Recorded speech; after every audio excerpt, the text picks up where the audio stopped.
बंद करो ये अत्याचार, बंद करो ये अत्याचार। सिक्योरिटी सिक्योरिटी, हमें चाहिए किसकी गारंटी? Security security. हम हमारा हक मांगते नहीं किसी से भीख मांगते, हम हमारा हक मांगते नहीं किसी से भीख मांगते।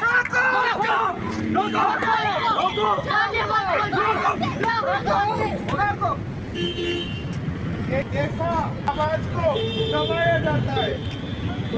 डॉक्टर बनके सबकी सेवा करके कितनी मेहनत करके हम खुद को नहीं बचा पाए। क्या यही कहोगे? क्या कहना था?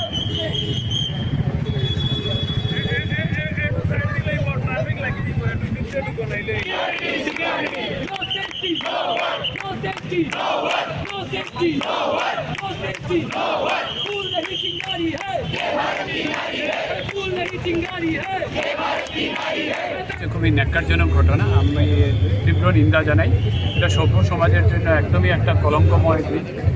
As a principal, as a father of two daughters, I express my deep concern against what has been done in the RGCR Medical College in the late hours or in the early morning. So আমার কোনো ভাষা নেই এগুলো ব্যাপারে condemn জানানোর জন্য।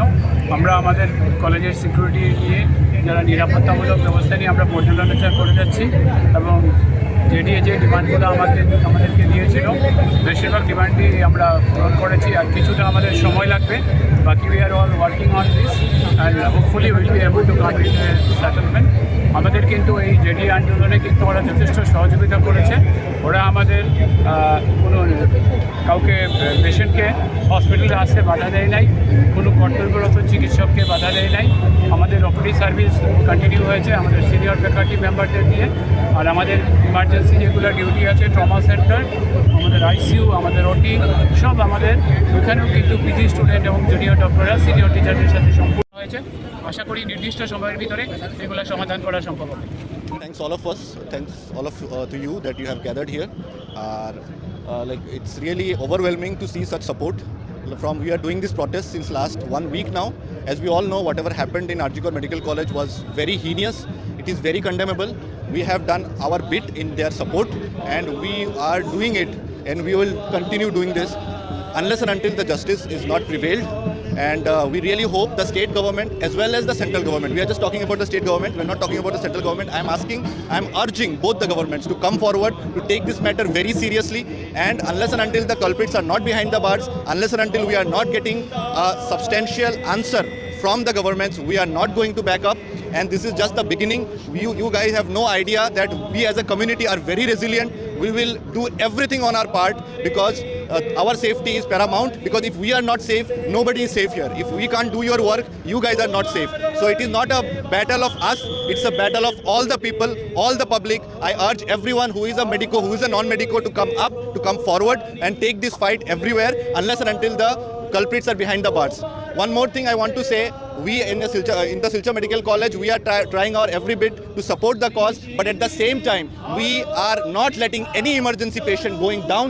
We are doing everything to help the public for any emergency services. We have increased our manpower in the emergency. We are not letting one patient going without treatment. So it is not what the public thinks, that the doctors are not on the duty. We are not on the duty. It's not like that. We are just asking for our safety. And everyone should be safe in a free country. Everyone should be safe in a free country. That is the first thing. If this is not getting communicated, I don't know what else will. With this, a lot of my friends, juniors, everyone of us are gathered here, and I want all of us to be safe, and I want the government to listen to our demands. I want the authorities to listen to our demands and end it. Thank you so much. हाल ही में जो दुर्घटना हुई, जिसकी बर्बरता के साथ पहले बलात्कार किया गया, उसके बाद उसका मर्डर किया गया, तो उसमें और उससे भी बड़ी बात ऐसा नहीं कि समाज में जो अन्याय व अत्याचार हो रहा है वो पहली बार हो रहा है, ऐसा नहीं है। इसके पहले भी अन्याय अत्याचार होते आए हैं, लेकिन समाज में जो एक नया नंगापन या एक जो नई जो कहते हैं नंगापन जो होता है, अर्थनक जो संपूर्ण जो नाच हो रहा है, वो शायद समाज में पहली बार हो रहा है कि किसी भी तरह किसी का रेप करे, उसके बाद मर्डर करे और उसके बाद हजारों की भीड़ आकर उसको सबूत को मिटाने के लिए उनके ऊपर अटैक करे।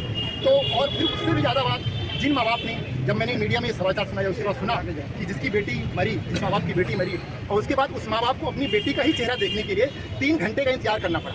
आप सोचिए, उस माँ बाप की जगह 1 मिनट के लिए आप अपने आप को रख के देखिए कि यदि हमारी बेटी हो और उसको हमारी बेटी मर्डर सामने एक डेड बॉडी हो हमारी बेटी की, और हमें चेहरा देखने के लिए 3 घंटे का इंतजार किया। तो मुझे एक नज़्म थी, वो मेरी नज़्म नहीं है, वो किसी एक शायर की नज़्म है।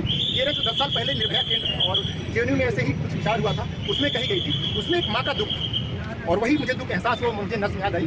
तो मुझे लगा कि बेहतर मौका है इस नज़्म को, तो मैं आपको एक नज़्म सुनाऊंगा। आप मेरे साथ यदि नाम आपको सबसे सम्मिलित होंगे तो मुझे बहुत अच्छा लगेगा। নমস্কার। আজ যেরকম দেখছেন আমরা এখানে এই শহরের বুকে একত্রিত হয়েছি।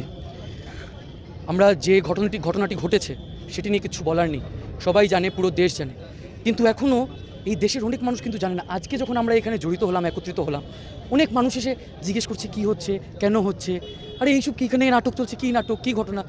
মানে এটা এত দেশে, গোটা দেশ জুড়ে একটা আন্দোলন চলার পরও মানুষ যে এটা নিয়ে সচেতন হয়নি, অবাক লাগে সেটা দেখলে। আমরা 3 দিন ধরে আমাদের কলেজে, ঘটনাটা আগে হয়েছিল, তা নিয়ে আমরা এরকম একটি ক্যান্ডেল মার্চও বের করেছি, আমাদের আওয়াজও উঠিয়েছিলাম আগে। কিন্তু যখন এই যে দুর্ঘটনা, একটি ঘৃণ্যতম ঘটনা ঘটলো আর জি কর মেডিকেল কলেজে, তার বিরুদ্ধে যখন আমাদের সহকর্মীরা, কলিগসরা ওইখানে একটা শান্তিপূর্বক আন্দোলন করছিল, প্রতিবাদ জানাচ্ছিল, সে প্রতিবাদটাকেও মেরে দেওয়া হলো না, একদম চেপে দেওয়া হলো, প্রতিবাদটাকে একদম ধ্বংস করে দেওয়া হলো। যে সংবিধান আমাকে স্বাধীনতাটা দিয়েছে, অধিকার দিয়েছে, সংবিধান যে অধিকারটি দিয়েছে যে কোনো যদি আমাদের উপর অত্যাচার হয়, সেই অত্যাচারের বিরুদ্ধে আমরা আওয়াজ উঠাতে পারবো, সেই আওয়াজটিকে ওই দিন চাপিয়ে দেওয়া হলো। কোন দিন? স্বাধীনতার দিন। এর থেকে বড় লজ্জার কথা কিছু হতে পারে? তাই ওই দিন সকালে, স্বাধীনতার দিন সকাল থেকে আমরা শিলচর মেডিকেল কলেজের জুনিয়র ডক্টরস এবং রেসিডেন্ট ডক্টরসরা, ইন্টার্নিস এবং পেন ডাউন মুভমেন্ট শুরু করেছি। কিন্তু আমি এখানে আমার রেসপেক্টেড ফ্যাকাল্টিসরা, আমার যে শিক্ষিকারা আছেন, তাদেরকেও আমি ধন্যবাদ জানাবো, কারণ মানুষের যাতে অসুবিধা না হয় তাই আমরা পেন ডাউন করেছি। ইলেকটিভ সার্ভিস তো নন ইলেকটিভ মানে ইমার্জেন্সি সার্ভিসে তো চলেই গেছে, তার সাথে কিন্তু ইলেকটিভ সার্ভিসেও ওপিডিতে যেখানে 10-15 জন পিজিরা এবং জুনিয়র ডক্টররা মিলে ডেইলি 300-400 পেশেন্ট দেখতো, সেখানে 2-3 জন প্রফেসররা মিলে কিন্তু সেই 300-400 জন পেশেন্ট দেখে সেবা করে গেছেন। সার্ভিসেস বন্ধ হয়নি। একটা কথা বলবো, কর্মণ্যেবাধিকা ফস্তে মা ফলেষু কদাচন, কর্ম করে যাব।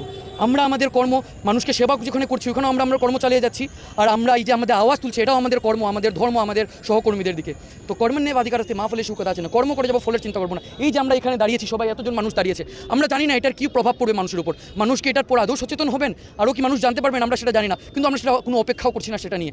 আমরা যেটা কর্ম ওইটা করছি, মানুষের সেবাও করে যাচ্ছি, আর আমাদের সহকর্মীদের সাথে দাঁড়িয়ে আওয়াজও তুলে যাচ্ছি, আগেও করে যাবো, কারণ আজকে সেখানে হচ্ছে, এখানেও হতে পারে, এখানে আমার অপেক্ষা তো আমরা করতে পারি না। সেটাই, ধন্যবাদ। আজকে আমাদের সাথে যে ঘটনাটি হয়েছে একটি ডাক্তারের উপরে হয়েছে, কিন্তু আজকে যে এখানে আছেন শুধু ডাক্তাররা নয়, আমরা ডাক্তাররা আছি, প্রফেসর, সব ডক্টর ফ্রেন্ডের মানুষ তো আছে, সাথে এই হেলথ কেয়ার সার্ভিসকে, কারণ খালি ডাক্তাররা মিলে তো চালায় না, এই গোটা সোসাইটিকে, গোটা হেলথ কেয়ার সেক্টরকে চালানোর জন্য আমাদের বিএসসি নার্সিংয়ের বোনরা, আমাদের ল্যাব টেকনিশিয়ানের ভাই বোনরা, আমাদের ডেন্টালের ভাই বোন, ডেন্টাল কলেজের ভাই বোনরা, ওরা সবাই আজকে এখানে একসাথে আমরা জড়িত হয়েছি। ডেন্টাল, তারপর আমাদের D farm, bachelor of pharmaceutical, diploma of pharmaceutical, ওদের ভাই বোনরা সবাই আমরা আজকে এখানে একসাথে জুড়ে, কারণ আজকে খালি ডাক্তারের সাথে হচ্ছে, যে কোনো কারোর সাথে হতে পারে কাছে। সেটাই, ধন্যবাদ।